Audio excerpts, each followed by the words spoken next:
Well, hello everyone, it's Andrew from the Ibrox Channel podcast. Hope you're all doing well. It's of course Saturday morning. I say Saturday morning, it's just gone past 12, but I've been up most of the morning. Probably like most of you guys, trying to secure Oasis tickets. I'm still in the queue at the minute. I've got my phone open here and yep, it's barely moved in hours. So I'm either going to get a ticket for about £2,000 or I'm going to get sweet FA. So it's going to be one of those. I've pretty much resigned myself to it. But it's been a busy couple of days, hasn't it, for Rangers? So this is kind of just a little bit of a podcast, mainly for the guys over on TikTok and, YouTube as well. But this will also be available on the audio podcast stream, which is the new Ibrox Channel podcast. But what a 24 hours it's been for Rangers. Not just the fact that the transfer window did slam shut last night with an absolute bang, but we also had the Europa League draw for the brand new, utterly confusing format. So yeah, we've got some good ties in there as well. So we'll have the lowdown on basically everything that's been going on over the past 24 hours. And mainly this podcast is going to be about getting my kind of thoughts going into tomorrow's game. So let's get to it. So, of course, Rangers, we had the Europa League draw yesterday. I was watching it. Oh, goodness, that show could not be any longer, couldn't it? It's just so long and so drawn out. I was so glad when Rangers were the first name to be drawn and then all the fixtures were like, bang. Thank you, AI. So, of course, our fixtures are as follows. Tottenham at home. What a game that will be.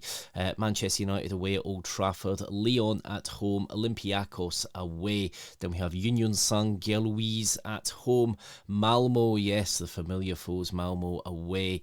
And then, of course, we are going to have Nice away. And, of course, FCSB,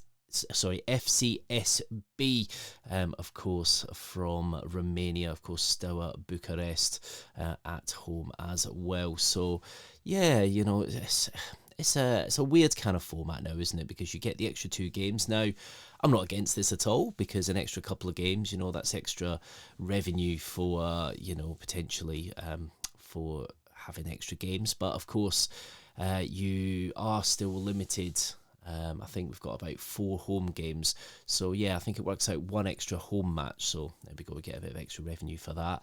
A couple of mouth-watering ties in there. Actually, there's, potentially 3-4, mouth-watering ties in there. Having Tottenham at home, Ange Postecoglou's side coming back up the road. That'll be an interesting one, wouldn't it? That's going to be an absolutely packed, hopefully, Ibrox. It does look like things are going well there, but you never know at the minute. There's always a nonsense coming out. They'll probably find something wrong. But that'll be a fantastic game. And of course, Manchester United away, you look at that and go, oh my goodness, Old Trafford once again. Last time we were there, we had, I can't remember who it was, but of course, Kirk Broadfoot went in for a challenge and there was a leg breaker. I want to say, was it Valencia?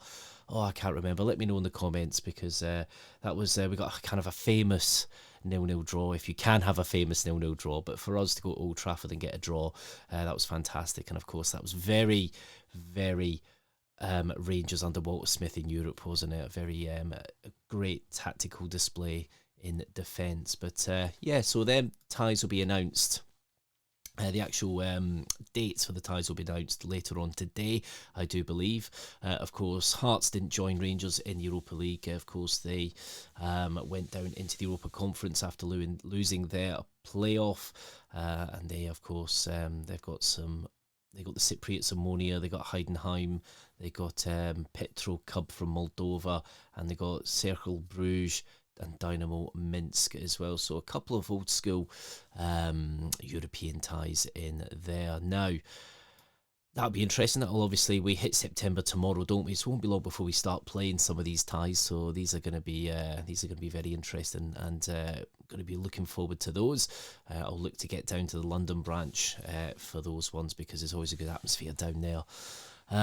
So now, of course, it was deadline day yesterday, and we were linked with several million players, as what we've seen over the past few weeks. Now, we don't know if there was substance in some and some others.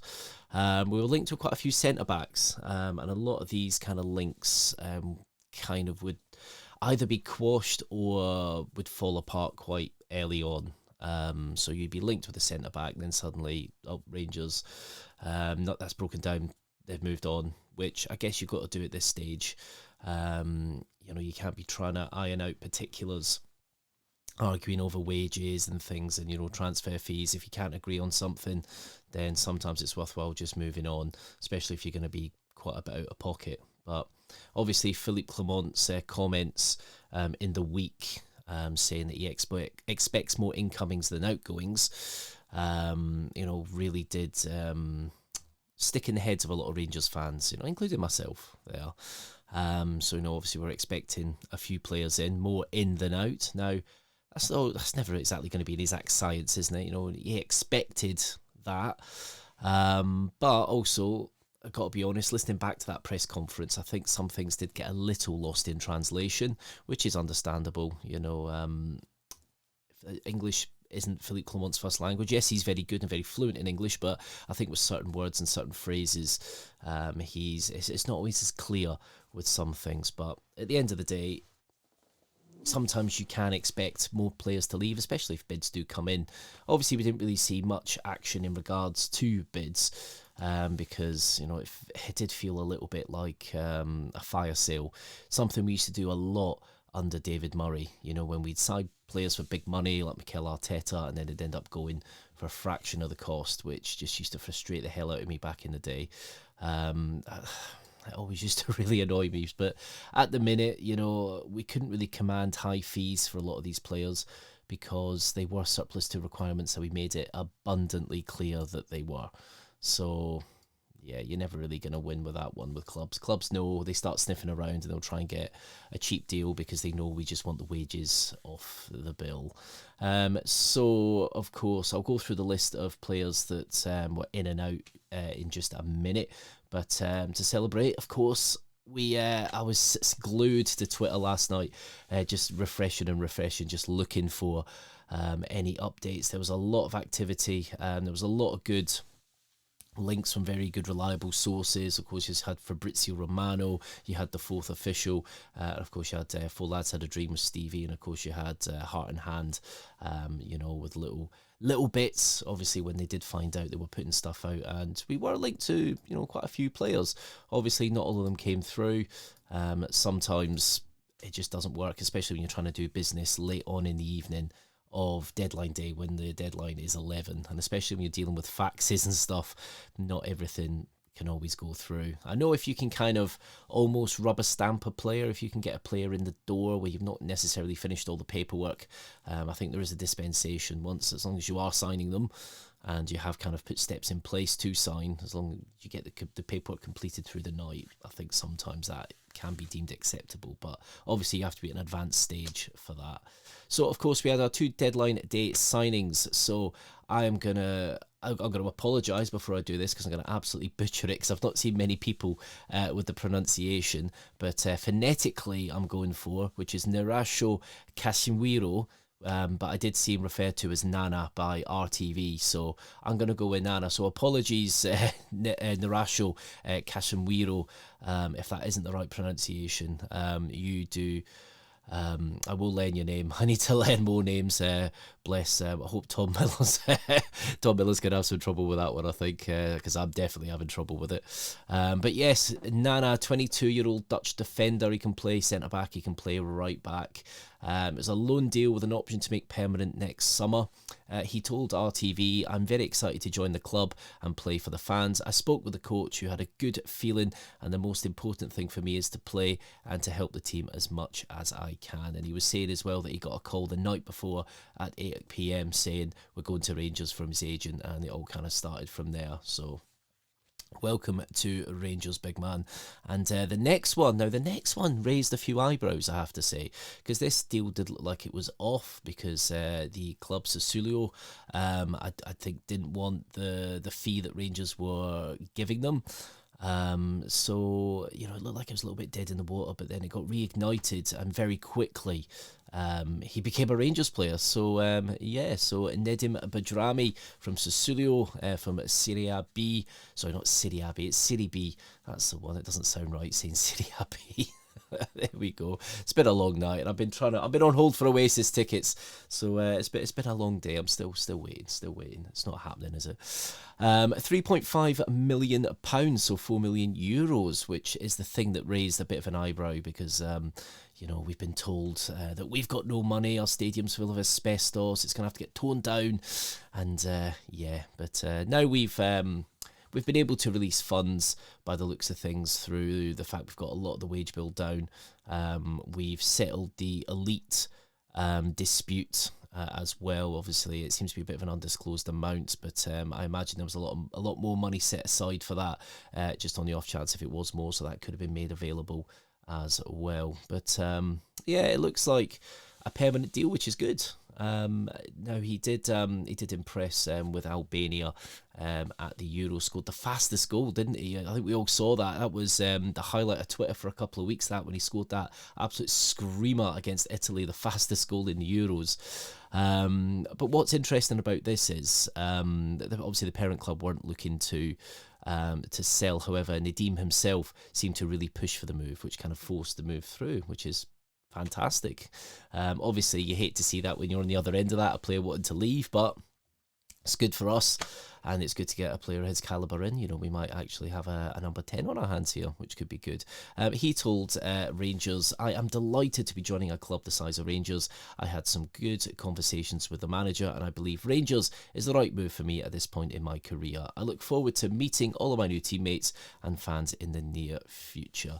So welcome to Rangers, Nadim. I think you'll fit right in here. I think, with the attacking side that Philippe Clement is trying to put together, I think he'll fit in quite well. But obviously, I've only seen the usual highlight reels and the little tidbits, and obviously seen him playing for Albania in the Euros. But that looks like a fairly decent buy. I think a lot of people are happy with that one. So hopefully he can perform well in the team. So of course he was the second and last transfer in the door last night, because it did look like.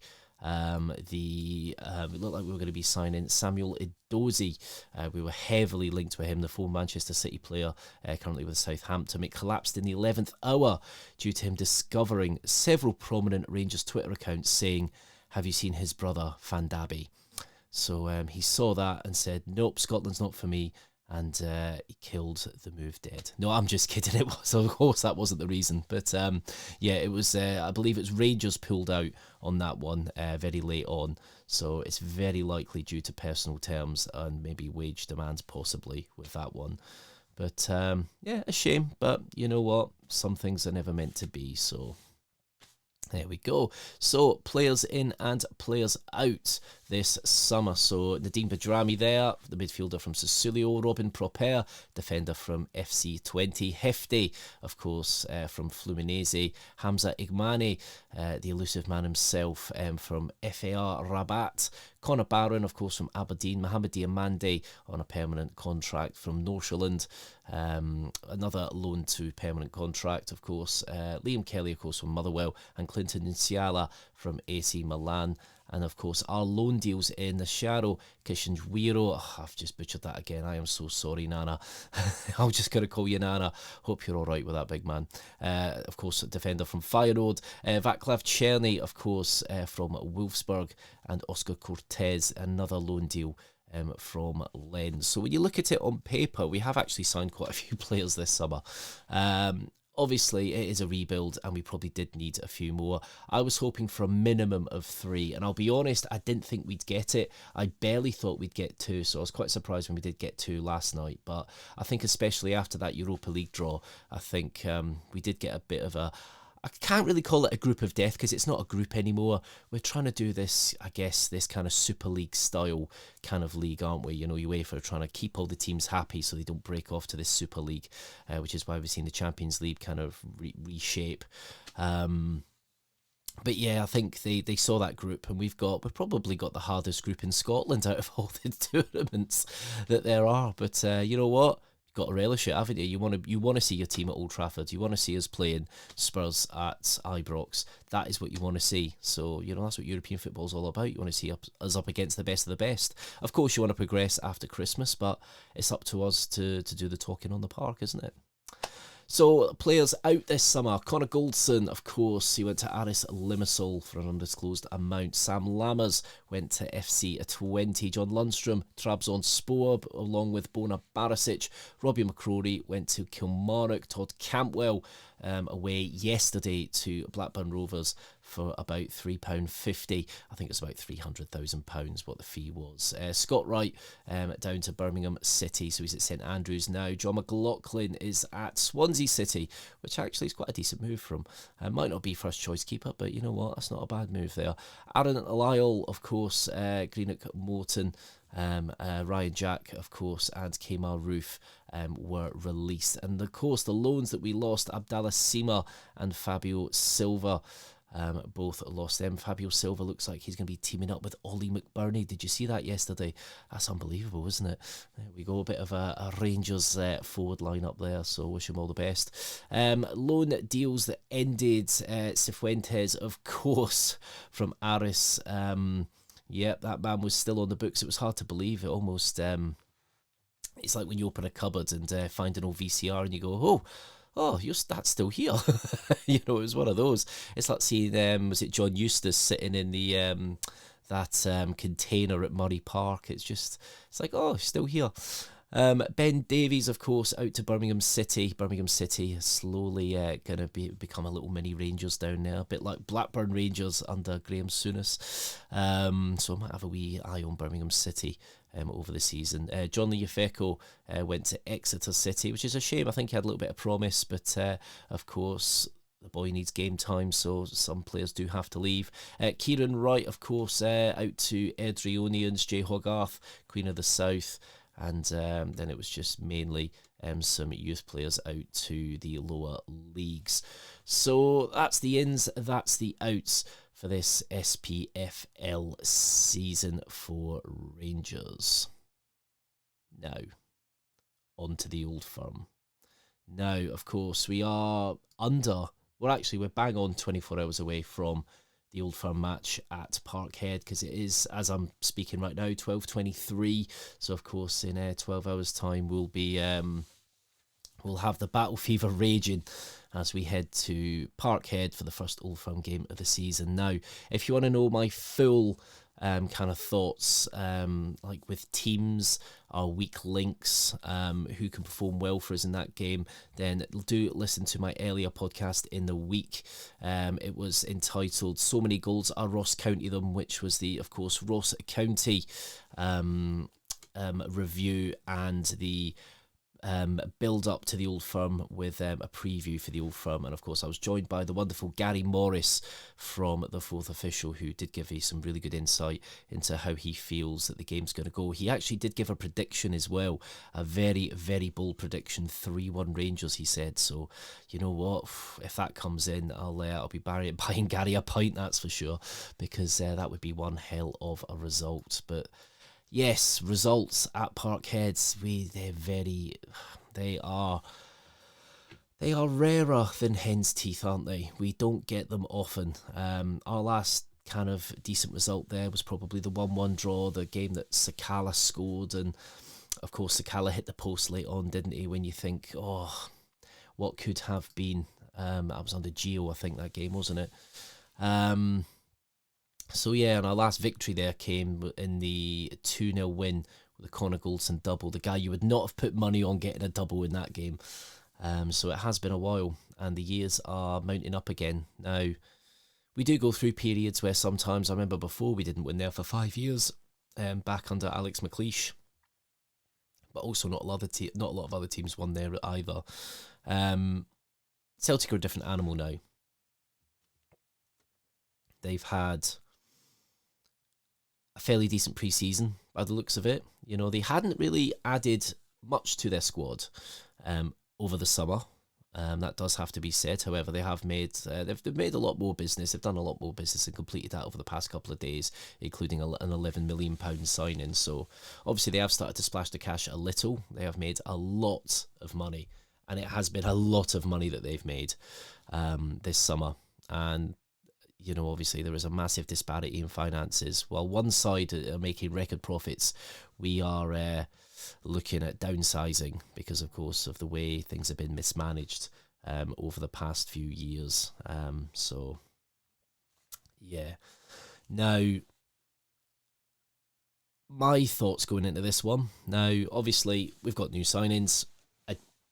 I really doubt if we'll see any of them going into the game tomorrow. Now, yes, a lot of these players will be up to speed because, pre-season's over, the leagues have started up again. So these players will have been playing. But it's very difficult to throw players into a game of this magnitude away where you got 60,000 fans baying for blood. So, yeah, I don't think we'll see any of the new signings. Also, I don't think from Celtic either, I don't think you're going to see any new signings really start the game. You might see one come on, possibly, but it all just depends, again, how the game goes. Now, the way we've approached these games in recent years, is, keep it tight, especially when we're at Parkhead. Now, we look to keep the game tight, survive that first 20 minutes, get to the second half, hopefully, and it's still 0-0, and then come out a little bit towards the end of the game. Now, that has very rarely paid off for us. Now, I understand the tactics behind it, and I get it, but we are just not a very good defensive side. We're not very good. Now, we could do it a little bit under Gerrard, but we were a much more better attacking side. Under Gerrard, under Gio, we were better attacking than defending. Now, I know they say attack is the best form of defence, but in our case it really was, because we were very good at attacking. We were very good at the combination plays, and we would keep the ball up the other end. Now, sometimes our finishing would be the thing that lets us down. But in these games in recent years, and this has been through a couple of managers now, the game will start, we'll defend, we'll lose an early goal, potentially an early goal, or, a goal in the first half hour. Possibly a second one before half time, or just into the second half we'll lose a second one, and then we'll finally change the game plan and then come out and start attacking. We'll pull one back late on, and then we'll start to dominate a bit after really struggling in that first half. But then it is too little too late, because they can just sit back and defend and see the game out, and we just don't have that enough quality for that one gilt-edged chance that we'll create, because we will create a gilt-edged chance and we just won't put it away. Best example was the 2-1 game last season. I'm trying to think exactly what one it was. It was the 2-1 game at Parkhead where we were 2-0 down. I think Tab scored the free kick to bring it back to 2-1, I think it was. And then in the dying minutes, because we were doing very well pushing up, Dowell was in the box. I think we were 2-on-2, I think, at that point, and you could see Tav ghosted in at the back post completely unmarked, and Dowell went for the shot and just skied it into Rose Ed, and this was about 92, 93 minutes in. So you will get that chance, but we just don't have the quality really to bury it. Now, don't get me wrong, in that scenario, you still should be burying that one, because that's a bit of a different. It's not like it's a snapshot. He's in the box. He's got a decision to make. He should have played it to Tav. He would have put it in the net. It would have been 2-2. So, obviously, a bit of that was down to decision making, but most of the games follow that same format, if you know what I mean. Sorry, I'm going off on a little bit of a tangent here, but, it is relevant. By defending, and I get it, because you feel that you should defend, you should just stop that, because they will come out the traps absolutely fighting. They're going to be trying to win every 50-50. They're going to be holding on to the ball, and they're going to be bursting forward. And we have to make sure that we are solid in defending that. But when we do have possession, we've got to be clever with it. We've just got to attack, I think. I think we do. I know that leaves us a little bit exposed. Some things I was looking at when I was speaking with Gary earlier in the week. Obviously, our weak link is Tav, and it is quite worrying. Now, don't get me wrong. I'm not here to bash Tav. I have a great respect for James Tavernier. He's been a great servant to the club. He has scored some amazing goals for us. His stats are in a different stratosphere in an attacking sense. And they are. Celtic fans might deny that, but there would have been a point they would have had him in their team. And you got to be honest, our right back in an attacking sense is better than their right back. Granted, their right back can defend better. However, he's not phenomenal for the team that he's in. That's just a fact with Johnson. But Obviously, Tav has regressed and has had that injury over the summer, so didn't really have a proper pre-season. Started the season very poorly, but we are starting to see signs of Tav coming back in to play now, and we are starting to see that. The Ross County game, he had a good few crosses, a good assist as well from Matondo's goal. So we are starting to see a little bit more from him. Again, though, in a defensive sense, there is a worry because Maeda's got his number. I've said this on many podcasts time and time again. Maeda does have his number, and that will be the target. They'll be coming down the left. Obviously, Tav's right. Yeah, it is a worry. Now, that's where I hope Sterling is just in front in midfield. And he can, out of possession, double back and just help Tav out a little bit there because Tav will get overrun. We've seen it a couple of times. I think Diamandi did it in another game where he would kind of double back and assist, which did help a little, and it helps with a little bit of an avenue for getting rid of the ball as well. Now, long ball has a place, and I get the ideas behind it. You know, when you're playing a team like Ross County, now we didn't do it as much against Ross County, but when you're playing a team like that and you punt the ball forward, their defence will deal with that all day, and they will. But you're looking to mop up that second ball. You're looking to put that ball up the other end of the park. And then when they're heading it down to try and clear it, you're first there to win that ball. So I get the idea behind it. Now, I've seen us too often in Old Firm games go with that long ball. I don't know if it's just to try and keep the ball up the other end of the park as far away from our goal as possible. But it rarely works. We don't have that kind of striker up front that can hold the ball up as well. Now, I've seen Dessers hold the ball up, and he can actually do it. It's been a few times I've seen it, but it's kind of few and far between. And in this type of game, when you got big centre-backs, it's a different game. You know, you're playing a team that will probably win most 50-50s because they're at home, they're big, they're strong, they're faster than the other teams we play in the league. So you're just gonna pretty much give up possession. So I hope we try and play a bit of football because I've seen from us over the past couple of weeks, didn't see it at the start of the season, but we can play football. I have seen it from us. We can keep the ball on the floor, move it around a bit, frustrate the Celtic team. That is one key thing. If we're keeping the ball away from them, the fans get a bit quiet, it gets a bit weird, and then you start to kind of build and have a chance. Now, it's going to have to be a mix of that and kind of trying to attack in a fast manner as well, because you've got to try and put them under pressure, not just hold the ball.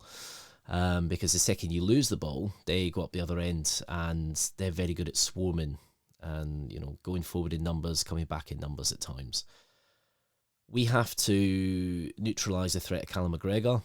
Time and time again, we've said that he's had the run of Parkhead, and he does. We do need to keep him quieter. Now, I think Clermont has learnt a lot over the past few Old Firm games. I think we have grown into a lot of these games better.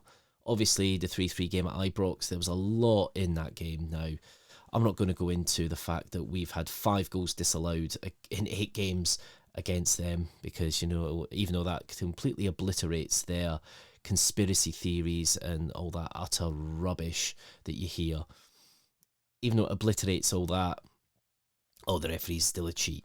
Referee's still a cheat. Okay, fair enough. We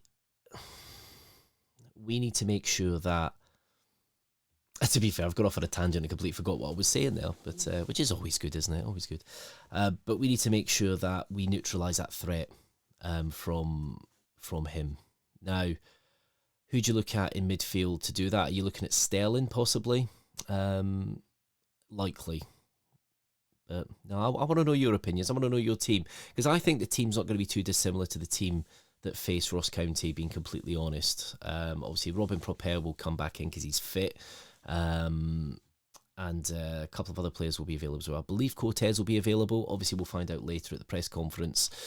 But I don't think it'll be too changed up from that side that beat Ross County. I think Matondo's earned a start. I really do.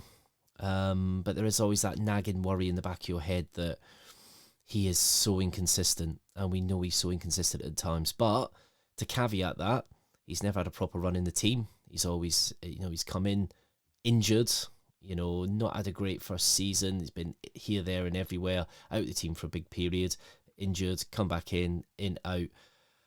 Now he's actually having a nice, consistent run in the side. So that might help him. That'll help him with his football. That'll help him with his, with him and his ball control and things can be really handy. First time I saw him, he didn't look like a footballer. And that's the thing, a lot of Rangers fans will say that. A lot of Rangers fans said he's the worst player they've ever seen because anytime he'd get the ball, he just couldn't trap it. It would bounce away from him. He would give up possession very easily.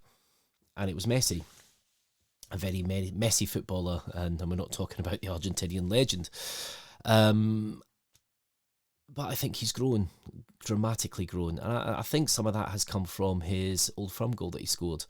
I think that confidence has grown from that. Now, don't get me wrong, he's tried to emulate that several times to no avail, but I think we've got a useful player there, somebody that can get right to the byline, cut it back in, because, you know, we're starting to do that a lot. And that's something that Celtic have undone us with a lot in Old Firm games in recent years, getting to that byline, cutting it back across the goal, and having someone like Furuhashi there, because Kyogo is, you know, even if he's having a quiet game, he's a reliable top finisher.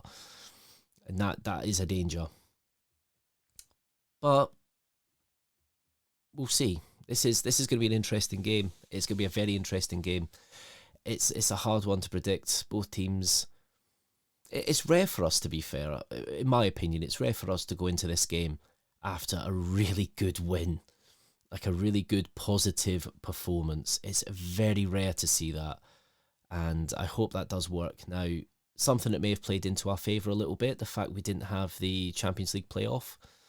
I know that we want to be there. And of course, you wouldn't choose having a week off to play Celtic over not having Champions League football. Of course you wouldn't, but a little bit of a blessing in disguise there, I think. Just because it just gives you that rest. Clement can work with the squad over the week. And we can build on last week's Ross County win. So, as I say though, Gary Morris, if that 3-1 comes in, I'll owe you a pint because, you know, that'd be one hell of a result. And it's not entirely impossible. It feels impossible a little bit, you know. I think because we've seen so much over the years that we struggle to believe sometimes. Now, don't get me wrong, the second that whistle goes tomorrow, we're going to be believing, and we are going to be believing. However, personally, I think a very good result for us would be a draw. If we can get a draw, I'm thinking it will be 1-1. I think we can score. I think we're capable of scoring. We've done better at scoring at Parkhead in recent years. Sometimes we would really struggle to barely get a shot on target. I think Clement has learnt a lot from playing these games because I've got to be honest, you look at that Scottish Cup final. Yes, we didn't win it. We all know how it panned out. But for large parts of that game, especially the second half, we were the better team. So I think Clement has worked out some things. But the main worry for us is how prolific can we be? Now, we have definitely added in attacking areas, like players like Czerny. He can add goals. Not just assists, but goals as well. And you can see that. Matondo is looking very sharp. He can potentially add goals and assists as well. Our main striking options, obviously Dessers, phenomenal start to the season. He really has a really good start to the season. And he's hit a nice little bit of form at the right time. He always seems to be a little bit of a form player, so it's good that at the minute he is in a bit of form. Obviously, he's got a bit of a score to settle with Celtic. Now, he has scored against Celtic. He has done that. So, it's not as if he's got to get that kind of hoodoo off his back first. So, hopefully he can do something tomorrow. But personally, myself, I'm going 1-1. I would kill for a 1-0 win. I really would. It would be phenomenal. And it would just be amazing.